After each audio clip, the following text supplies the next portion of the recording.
Infinite ہے اور اس کے ساتھ ایک پیٹ ہے. یہ جو پیٹ ہے یہ ایک یعنی آپ دیکھتے ہیں یہ بھی ایک انفینٹ ہے ایک ڈاگ کا, اور یہ ہیومن انفینٹ ہے, یہ پیدا ہوا ہے. اس میں بیسیکلی کیا ڈفرنس ہے؟ جو ایک ڈاگ کا انفینٹ ہے, جو اس کا پیٹ ہے, اس کا کیا بیسیکلی آپ دیکھتے ہیں کہ جب وہ پیدا ہوتا ہے اس میں اور ہیومن انفینٹ میں فرق یہ ہوتا ہے کہ وہ خود سروائیو کر سکتا ہے اپنے بہاف کے اوپر. وہ اس کو کسی ایکسٹرنل سورس کی ضرورت نہیں ہوتی کہ اس کو شیلٹر دے, کہ اس کے بعد جو ہے کوئی 4-5 سال تک اس کو شیلٹر دے اور اس کے بعد جا کے وہ سروائیو کرنے کے قابل ہو. ایون ہمارا جو اپنا ہیومن انفینٹ ہوتا ہے وہ تو خود چلنے کے قابل بھی نہیں ہوتا, وہ چل بھی نہیں سکتا, موو آن نہیں کر سکتا, خود کھا نہیں سکتا, خود کچھ بھی نہیں کر سکتا. اس طریقے سے جو ڈاگ کا انفینٹ ہوتا ہے وہ جس طرح سے سمجھدار پہلے دن ہوتا ہے ویسے ہی وہ آخری دن ہوتا ہے. لیکن جو ہیومن انفینٹ ہوتا ہے اس کی گروتھ, اس کی کانشیسنیس, اس کی ڈیولپمنٹ پہلے 5 سے 6 سال تک لازمی طور پہ ہوتی ہے اور 13 سال تک ہوتی رہتی ہے. اس کے بعد جا کے وہ میچور ہوتا ہے, اس کو ساری کی ساری یعنی ایک گروتھ کا مٹیریل ملتا ہے, اس کا مائنڈ سیٹ بنتا ہے, اس کو سوسائٹی میں رہنے سہنے کا طریقہ آتا ہے, اور اس کے بعد جا کے وہ سوسائٹی میں جا کے سروائیو کر سکتا ہے. ادروائز وہ سوشلی ایک یعنی آپ کہتے ہیں کہ سوشل فوبک بن جائے گا, وہ سوسائٹی کے ساتھ ایڈجسٹ ہی نہیں کر پائے گا. لیکن یہ جو ڈاگ کا انفینٹ ہوتا ہے یا دنیا کے کسی بھی جانور کا انفینٹ ہوتا ہے اس کے لیے ایسا کوئی کام ضروری نہیں ہوتا. اس کو چاہے آپ جنگل میں چھوڑ دیں, اس نے کھانے پینے کی اپنی ضرورتیں بھی پوری کر لینی ہے اور اس کے بعد وہ سروائیو بھی کر جائے گا. اب ایک یعنی آپ کے سامنے جو شیلٹر کی ضرورت ہے, جو تحفظ کی ضرورت ہے, اس کے بعد کھانے کی ضرورت ہے, تربیت کی ضرورت ہے, یا کسی دوسرے پیٹ کے اندر یا کسی دوسرے آپ دیکھتے ہیں کہ اینیمل کے جو بچہ ہوتا ہے اس کو نہیں ہوتی. لیکن انسانی بچے کو یہ اس کی ضرورت ہوتی ہے. جب انسان اس دنیا میں آتا ہے تو وہ اس طرح سے نہیں آتا کہ وہ جس طرح سے دوسرے جانوروں کے بچے دنیا میں آتے ہیں, یا پھر آپ کے ایک انسان جو ہے وہ 15-20 سال میں میچور ہو کے دنیا میں پیدا ہو, بلکہ وہ بالکل امیچور, اور ایون وہ اپنا آپ موو بھی نہیں کر سکتا, وہ اپنے آپ کو جانتا بھی نہیں ہے کہ وہ دنیا میں موجود ہے, وہ اتنا بھی نہیں جانتا کہ اس کو کوئی دیکھ رہا ہے. تو کس طریقے سے وہ اپنے آپ کو پروٹیکٹ کرے گا, کس طریقے سے اپنے آپ کو سروائیو کرے گا, کیسے وہ اپنے آپ کو ماحول کے لیے تیار کرے گا اور اس کے اندر جا کے ایڈجسٹ کر سکے گا. تو اس کے لیے اسے ایک ایکسٹرنل فورس کی نیڈ ہوتی ہے, لازماً اس کو ضرورت ہوتی ہے, اور وہ اس کو کس صورت میں ملتی ہے؟ وہ اس کو فیملی کی صورت میں ملتی ہے. اس کو شیلٹر فراہم کیا جاتا ہے, اس کو تربیت فراہم کی جاتی ہے, اس کے یعنی ڈیولپمنٹ ہوتی ہے باقاعدہ پہلے 14-15 سال تک, اور اس کے بعد جا کے جب وہ میچورٹی کے ایج میں لائے کرتا ہے تو پھر اس کو انڈیپینڈنٹ ہو کے چھوڑ دیا جاتا ہے کہ آپ اب اپنے پاؤں پہ کھڑے ہو جائیں. تو اول تا آخر ایک انسانی بچہ جو ہے اسے لازمی طور پہ اس چیز کی ضرورت ہوتی ہے کہ اس کو شیلٹر کی ضرورت پوری کی جائے, اس کو تحفظ دیا جائے, اسے خوراک دی جائے تاکہ کم از کم وہ بڑا ہو سکے, اس کی گروتھ ہو سکے, اور پھر اس کو ڈیولپمنٹ کے لیے بھی ایک پراپر ماحول چاہیے ہوتا ہے, ایک فیملی, ایک محبت چاہیے ہوتی ہے, تربیت چاہیے ہوتی ہے, جس کے بعد جا کے وہ سوسائٹی کے اندر ایڈجسٹ کر سکتا ہے. سلائیڈ آگے کیجیے گا ذرا. تو پہلے تو یہ یعنی کہ آپ دیکھتے ہیں, اور سیکنڈلی اب دیکھتے ہیں کہ آپ کے ہاں میل اور فیمیل معاشرے کے اندر پائے جاتے ہیں, انہوں نے ایک دوسرے کے ساتھ ریلیشن قائم کرنا ہوتا ہے, ان کا ایک دوسرے کے ساتھ ریلیشن بنتا ہے. لیکن اگر آپ اس کو کسی قسم کی کمٹمنٹ اور رسپانسبلٹی سے آزاد کر دیتے ہیں تو یہ ایک کھیل اور تماشا بن کے رہ جاتا ہے. اور چونکہ کھیل اور تماشا خود بھی انسان اسے بنانا نہیں چاہے گا, ایک انسان کے اندر ایٹ اے ٹائم جیلسی کے, ایٹ اے ٹائم اس کے اندر وفاداری کے, ایٹ اے ٹائم اس کے اندر بے وفائی کے, ان تمام تر چیزوں کے جذبات پائے جاتے ہیں. ایموشنلی اگر ایک انسان کو دیکھیں تو وہ کسی ایک کے ساتھ یعنی آپ اس کو اس سے ہٹا دیں, اس کے بعد وہ ڈپریشن میں چلا جاتا ہے, فرسٹریشن میں چلا جاتا ہے, اور ایک لانگ ٹرم کے ڈائلاما میں وہ جا کے پھنس جاتا ہے.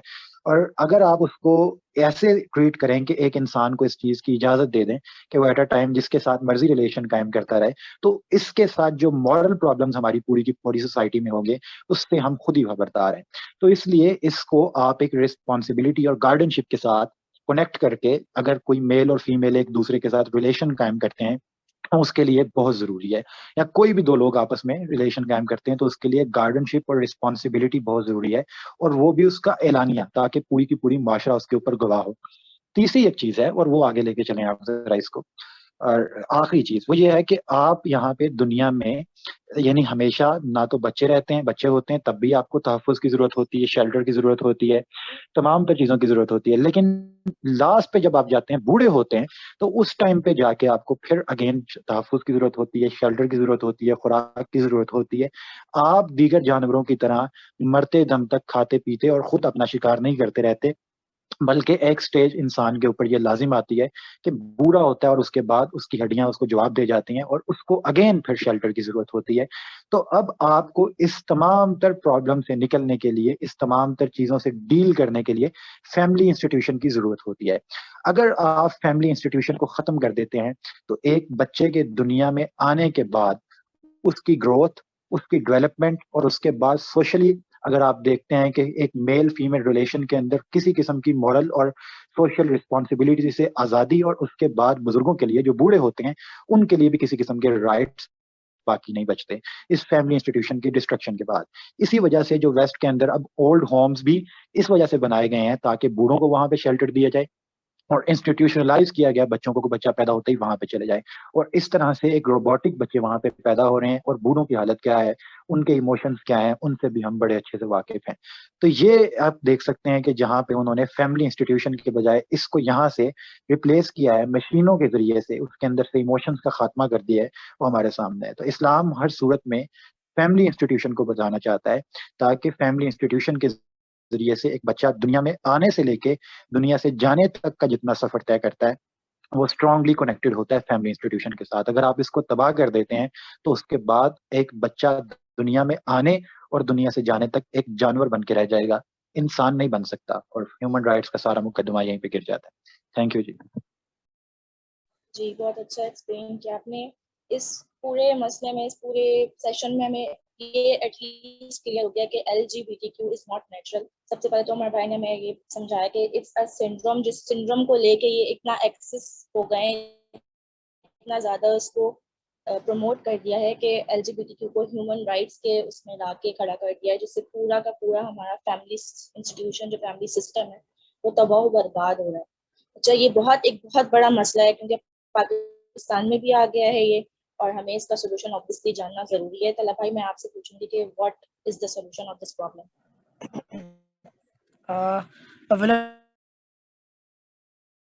تو اچھا، میں اس کوشچن کی طرف بھی آتا ہوں کہ واٹ از دا سولوشن. اس سے پہلے میں آپ کو ایک چھوٹی سی چیز بتانا چاہتا ہوں. اکنامکس میں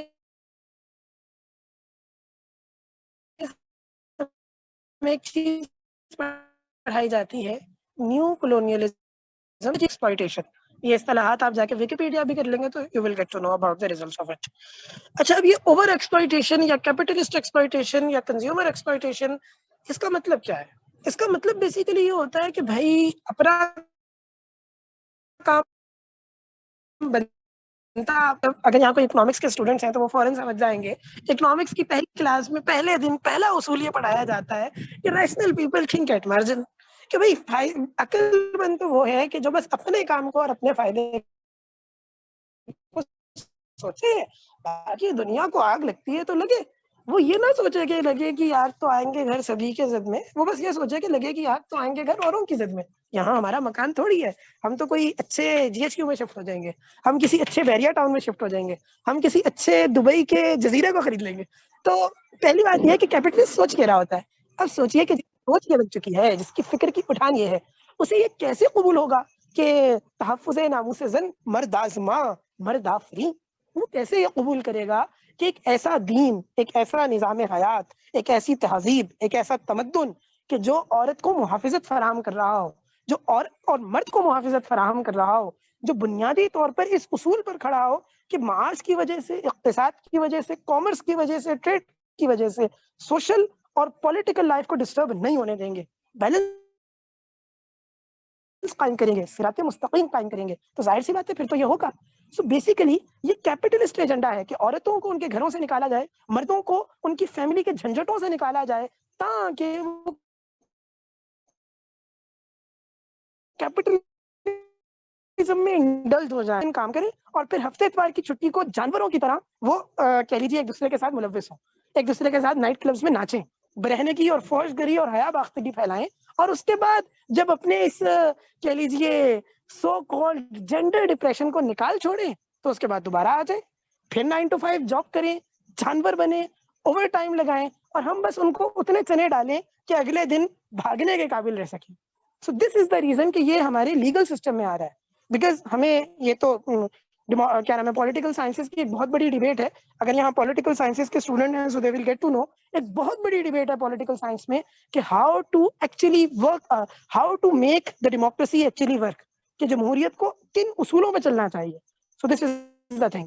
last question of yours was that کہ اس کا سولوشن کیا ہو سکتا ہے. تو میری ناقص رائے میں اس کے سولوشن کی مختلف پرتیں ہیں. کچھ کام اسٹیٹ کے کرنے کے ہیں, کچھ کام حکومت کے کرنے کے ہیں, کچھ کام تحریکات اسلامیہ کے کرنے کے ہیں, اور کچھ کام طلباء کے کرنے کے ہیں, طلباء تحریکات کے کرنے کے ہیں. چونکہ ہم یہاں پر اسٹوڈنٹس ہیں تو میں طلباء تحریکات سے اس کا آغاز کروں گا.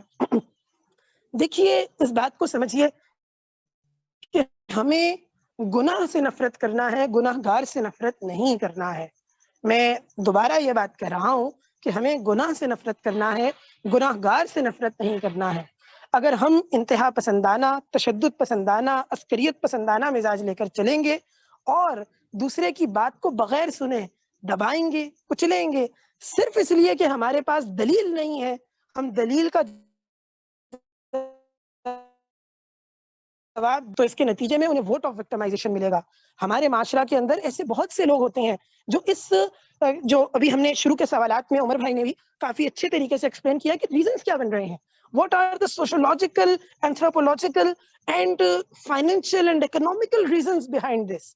تو آج کی سوسائٹی میں جبکہ طاغوت کا غلبہ ہے اور ہم دیکھ رہے ہیں کہ انسان خدا بنا بیٹھا ہے, تو اس معاشرہ میں اگر کوئی شخص اپنی اس جینڈر کنفیوژن کا شکار ہو جاتا ہے یا اپنی نیچرل نیڈ کے, نکاح کے نہ ہونے کی وجہ سے وہ اس شہوت رانی کا شکار ہو جاتا ہے, تو میں سہ بارہ یہ بات کہہ رہا ہوں, گناہ سے نفرت کیجئے گا, گناہ گار سے کبھی نفرت نہ کیجئے گا. ان لوگوں کو آپ کی اٹینشن کی ضرورت ہے. ہماری یونیورسٹیز میں, ہماری کالجز میں, ہمارے اسکولس میں ایسے لوگ اویلیبل ہیں, ہم سب جانتے ہیں کہ اویلیبل ہیں. ہم لوگ ان کو سائڈ لائن کر دیتے ہیں, مارجنلائز کر دیتے ہیں. ڈاکٹر معیز مہر اعوان صاحب سے آپ کبھی بات کیجئے اور کبھی ان کی پوڈ کاسٹ کو سنیے, یا کبھی ان کی کتاب کو پڑھیے, یا کبھی ان کی اسٹوری کو جانیے, ان کی روداد غم کو سنیے. خیر پتہ نہیں وہ غم ہے یا کیا ہے, لیکن بہرحال ہمیں نظر آتا ہے کہ اسٹوڈنٹ لائف میں ہی اور شی واز مارجنلائزڈ. تو یہ نہ کیجیے, یہ بالکل نہ کیجیے. طلباء کا کرنے کا سب سے اہم, سب سے بنیادی, سب سے اہم کام یہ ہے. ہمارے ہاں جو زنخوں کے ساتھ کیا جاتا ہے, ہمارے ہاں جو فیمیلز کے ساتھ کیا جاتا ہے, یہ قطعاً کسی صورت میں, کسی حیثیت میں, کسی مزاج میں, کسی دلیل سے اسلام کا مزاج نہیں ہے, اسلام کا تصور نہیں ہے. تو پہلی بات طلباء برادری کے کرنے کا کام. دوسری بات سیاسی جماعتوں کے کرنے کا کام, یا بلکہ ہم اس کو بعد میں دیکھتے ہیں, اب ہم اسے اسٹیٹ کے لیول پر دیکھ لیتے ہیں کیونکہ یہ آج کی سطح پہ لیگل پرابلم زیادہ بنا ہوا ہے. ریاست کا کام یہ ہے کہ ریاست کو ماں ہونا چاہیے. ریاست بنیادی طور پر اس معاہدے کا نام ہے جو ایک شہری تمام شہریوں کے ساتھ مل کر کرتا ہے کہ میں اپنے سیاسی حقوق سلب کرنے کی اجازت دیتا ہوں, میں ہتھیار چلانے کی اجازت دیتا ہوں, میں قانون کو نافذ اور مسلط کرنے کی اجازت دیتا ہوں کہ تم نے میرے مسئلے کو حل کرنا ہے. یہ ریاست پاکستان کا, یا ریاست پوری دنیا میں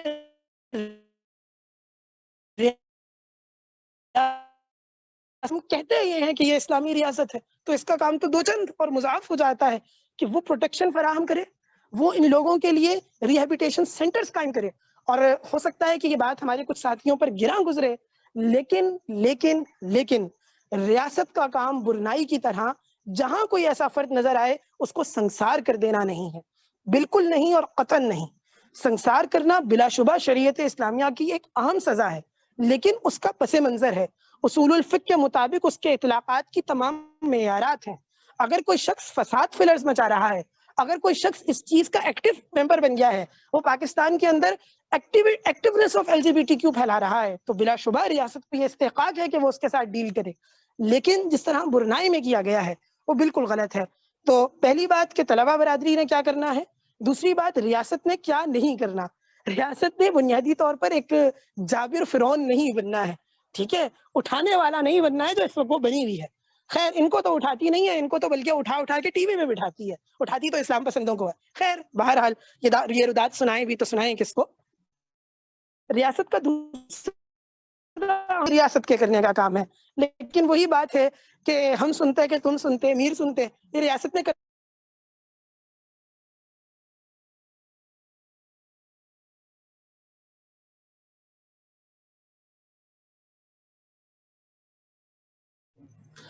جب کنٹینیو کرنا ہو تو ہوسٹ کائنڈلی بتا دیں. جزاک اللہ.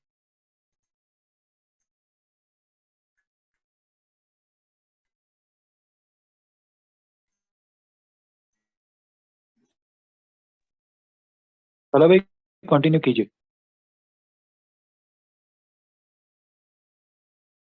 عمر بھائی کیا کہے؟ طلحہ بھائی کنٹینیو کیجیے.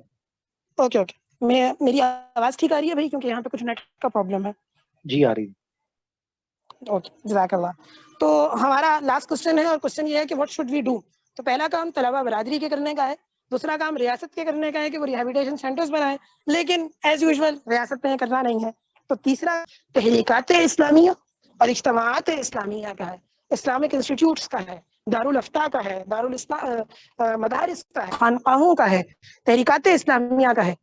اگر آپ مجھ سے کچھ نام پوچھنا چاہیں تو دارالعلوم دیوبند کا ہے, دارالعلوم حقانیہ کوڑا خٹک کا ہے, جماعت اسلامی کا ہے, اسلامی جمعیت طلبہ کا ہے, اسلامی جمعیت طالبات, تنظیم اسلامی کا ہے, شبان المسلمین کا ہے, جمعیت طلبہ عربیہ کا ہے, تحریک دینار و درہم کا ہے, ایکس وائی زی. آپ کیا نام ہے, اس طرح آپ نام لیتے چلے جائیے, سینکڑوں نام ہیں, ہزاروں نام ہیں. وہ لوگ جو بنیادی عقیدہ اسلام سے محبت کرتے ہیں, جو کہتے ہیں کہ ہم وہ لوگ ہیں جنہیں کہتے ہیں اسلام پسند, ان کا یہ کام ہے کہ اگر ریاست ریہیبلیٹیشن سینٹرز قائم نہیں کر رہی ہے تو جماعت اسلامی ہند نے قائم کر کے دکھائے ہیں. ہندوتوا کے ظلم و جبر سے لڑ کر اس کے علیہ رغم یہ کر کے دکھایا ہے انہوں نے ہندوستان جو کہ اتنا بڑا ہے اس کے ہر صوبہ میں یہ ریہیبلیٹیشن سینٹرز اپنے مراکز میں قائم کیے ہیں. تو ہم کیوں نہیں کر رہے ہیں؟ ہمیں یہ کرنا ہوگا. وہ نام ہے امام ابن تیمیہ رحمۃ اللہ علیہ نے اپنی عظیم تر کتاب الفرقان بین اولیاء الرحمن و اولیاء الشیطان کے اندر یہ فرمایا ہے کہ جو فقیہ وقت کے تقاضوں کے مطابق دین کو عملا نہ سکے, دین کو پریکٹیکل نہ بنا سکے, وہ اولیاء شیطان میں سے ہے. تو خدا را وقت کے تقاضوں کو سمجھیے, ایسے انسٹیٹیوٹس قائم کیجیے. نہیں ضرورت ہمیں state of the art institutes کی, نہیں ضرورت ہمیں لیجیے 4G 5G اور ACs کی. ٹھیک ہے, یہ بھی ہونا چاہیے, یہ بھی لازمی تقاضا ہے, لیکن جو سرے دست میسر ہے وہ تو کر لیجیے. ایسے ایکسپرٹس پیدا کیجیے, ایسے کورسز کروائیے تاکہ ان لوگوں کو سمویا جا سکے. اس حوالہ سے سینیٹر مشتاق احمد خان صاحب, جنہوں نے ابھی سینٹ میں بھی بہت اچھے طریقے سے بیان کیا ہے اور اس آواز کو اٹھایا ہے, انہوں نے اپنی کل رات پوڈ کاسٹ میں یہ بات فرمائی ہے کہ KP کے اندر وہ باقاعدہ ایک انسٹیٹیوٹ قائم کریں گے, ایک پیشنٹ سینٹر قائم کریں گے کہ جس کے ذریعے سے ان مسائل کو حل کیا جا سکے. پہلی بات برادری کے کرنے کا کام, دوسری بات ریاست کے کرنے کا کام, تیسری بات ریاست کر نہیں رہی تو تحریکات اسلامی ریاست کی طرح کام کریں جیسے ہم نے فلڈ ریلیف کی طرح کام کر کے دکھایا ہے. اور last but not least government کے کرنے کا کام. گورنمنٹ کے ہاتھ میں لیجسلیشن ہے. یہ معاملہ بہت حساس ہے, اور یقین جانیے ہم ایک جمہوری ریاست میں رہ رہے ہیں. جمہوریت رائج الوقت ہے, سکہ رائج الوقت جمہوریت ہے. اگر ہمارے یہ ضمیر فروش حکمران اس چیز کو لیگلائز کر دیتے ہیں, لیجیٹمائز کر دیتے ہیں, جو میں افسوس کے ساتھ کہتا ہوں کہ اس نام نہاد اسلامی ریاست میں کیا جا چکا ہے, تو آپ سوچئے کہ کیا میرے اور آپ کے دنیاوی مستقبل پر اور اخروی مستقبل پر اس کے کیا اثرات مرتب ہونا ہے. کیا اللہ مجھ سے اور آپ سے سب پوچھے گا کہ جب میرے دین کے پرخچے اس حیثیت میں اڑائے جانے لگے تو تم کیا کر رہے تھے؟ کیا اللہ ہمارے سیاسی جو ایاک نعبد و ایاک نستعین کہہ کے تقریروں کا آغاز کرتے ہیں اور اس کے بعد یہ تماشے کرتے ہیں, تو ان سیاسی جماعتوں کو ہوش کے ناخن کرنا چاہیے اور ان کے فالوورز کو بھی ہوش کے ناخن کرنا چاہیے. یہ بہت حساس معاملہ ہے, یہ اسلامی تہذیب کی بنیاد و بنا کا معاملہ ہے. لاسٹ بٹ ناٹ لیسٹ, یہ معاملہ تھوڑا سا حساس ہے. میں نے اولن بھی یہ بات کہی تھی کہ گناہ سے نفرت کرنا ہے, گناہ گار سے نفرت نہیں کرنا ہے. سو ہمارے ہاں ایک مسئلہ یہ ہے کہ ہم ختم نبوت کا معاملہ ہو, ناموس رسول و ناموس صحابہ کا معاملہ ہو, ناموس اہل بیت کا معاملہ ہو, یا کوئی بھی دینی معاملہ ہو, ہم انتہا پسند, تشدد پسند اور عسکریت پسند بن جاتے ہیں. بہرحال شہریوں کا کام ہتھیار اٹھانا نہیں ہے, شہریوں کا کام لوگوں کو قتل کرنا نہیں ہے, یہ کام عدالتوں کا ہے, عدالتوں کے سپرد کر دیجئے. ہمارا کام برنائے میں جس طرح ہو گیا ہے یا افغانستان میں جس طرح کر دیا گیا ہے کہ خیر اب تو طالبان نے اس پہ کنٹرول لیا ہے, لیکن ہمیں نظر آتا ہے ان کی سابقہ حکومت میں اب یہ معاملہ نہیں ہے, میں قبول کرتا ہوں, لیکن عوام اگر قتل عام پر اتر آئیں گے تو انہیں ووٹ آف وکٹمائزیشن ملے گا, ان کا فساد مزید پھیلے گا. اگر آپ اس فساد کو روکنا چاہتے ہیں, اسلامی تہذیب کے معیارات کو قائم کرنا چاہتے ہیں, تو ریاست پاکستان کے ایک باوفا شہری بنیے, قانون کی پاسداری کیجیے, ہاں قانونی آئینی جمہوری جدوجہد کرتے ہوئے کوشش کیجیے کہ اسے تبدیل کیا جا سکے. So this is what we can do in the modern nation state of Pakistan. If we want to do anything else, that would create a mess, that would create fasad in this particular contemporary time and space. اور اصل میں یہ لوگ چاہتے ہی یہی ہیں, اپنے دشمن کی نفسیات کو سمجھنے کا مزاج پیدا کیجیے. وہ یہ چاہتے ہیں, وہ جان بوجھ کر ہمیں پرووک کرنا چاہتے ہیں کہ ہم ہتھیار اٹھا لیں, جیسے ہم نے کسی زمانے میں اٹھا لیے تھے, جیسے ہم ان کے ہاتھوں استعمال ہوئے تھے سری نگر میں اور کابل میں اور نہ جانے کہاں کہاں. تو ہم نے اس طرح استعمال نہیں ہونا ہے بابا. اس چیز کو بڑے عمیق تر تفکر اور تبصر اور تفقہ فی الدین کے ساتھ آپ کو حل کرنا ہوگا. Otherwise it will create problems in our society. may Allah help us all, guide us all. اس نشست میں جو بھی بہتر باتیں ہو سکیں ان کو عمل میں لانے کی توفیق عطا فرمائے کہ زمانہ چال قیامت کی چل گیا. اگر کوئی کجی ہو گئی ہے اسپیکرز کو بھی اور لسنرز کو بھی اس کے مل اثرات سے بچا لیں. آمین. جی ماشاء اللہ طلحہ بھائی آپ نے بہت اچھا ایکسپلین کیا. میں بھی اس میں اور یہی ایڈ کرنا چاہوں گی کہ اگر ہمیں لائک اسلام کے روح سے بھی اگر ہم نے اس چیز کو روکنا ہے تو ایکسٹریمزم کی طرف نہیں جانا ہے, ہمیں انٹلیکچولیزم کو یوز کرتے ہوئے اس چیز کو روکنا ہے. کیونکہ دیکھیں ماضی میں بھی جو ہمارے ساتھ ہوتا گیا ہے, اور آپ نے بالکل یہ والی بات بالکل صحیح کی کہ چاہتے ہی یہی کہ ہم پرووک ہوں اور ہم اپنا بہت زیادہ اینگر اور ایگریشن دکھائیں اور بہت وائلنٹ ہو جائیں. تو ہمیں اس بار جیسے کہ وہ دماغ سے کام لے رہے ہیں, سوچ رہے ہیں کہ بھائی ان کا یہ ویک پوائنٹ ہے, ان کو یہاں پہ ہٹ کرا جائے اور یہ فوراً وائلنٹ ہو جائیں گے, فوراً ہتھیار اٹھا لیں گے اور یہ مار کاٹنے میں اتر جائیں گے. تو ہمیں بھی ان کے ہی طرح سے سوچنا چاہیے, مائنڈ کو یوز کرنا چاہیے, انٹلیکچولیزم کو یوز کر کے ان کو انہی کی طریقے سے اس چیز کو روکنا ضروری ہے. اور ریہیبلیشن سینٹر کا بھی بہت اچھی ایڈوائس ہے یہ کہ ریاست کو چاہیے کہ ریہیبلیشن سینٹرز بنائے جائیں, کیونکہ یہ چیز جو ہے وہ بایولوجیکلی کم سائیکولوجیکلی زیادہ افیکٹڈ ہے, کیونکہ انسان کا مائنڈ کنٹرول ہوا ہوا ہے, اس میں مائنڈ سیٹ ہی بالکل چینج ہوا ہوا ہے. جی آگے اگر عمر بھائی کچھ بولنا چاہیں گے تو. تھینک یو سو مچ. جی طلحہ بھائی بہت بہت شکریہ آپ کا. طلحہ بھائی آپ یہاں پہ اگر موجود ہیں تو آپ یہیں پہ رہیں, انر کویشچن آنسرس کر لیتے ہیں. اگر کوئی کسی کا کویشچن ہے تو وہ طلحہ بھائی سے کر لیں. یہاں پہ ہمارے بڑی مشکل سے ہمیں ملے ہیں اور پتہ نہیں آپ دوبارہ کب ایسا ملیں بھی گے. نہیں کہ بھائی مشکل سے ملے, یہ کیا بات ہوئی. نہیں, یہاں پہ مشکل سے ملے ہیں, باقی ملتے ہی رہتے ہیں. تو آپ جو ہے یہاں پہ طلحہ بھائی سے کسی قسم کا کوئی کویشچن کرنا چاہیں سب کر سکتے ہیں, ٹھیک ہے. اپنا مائک اوپن کر لیں یا لکھنا چاہیں جیسے بھی کر سکتے ہیں.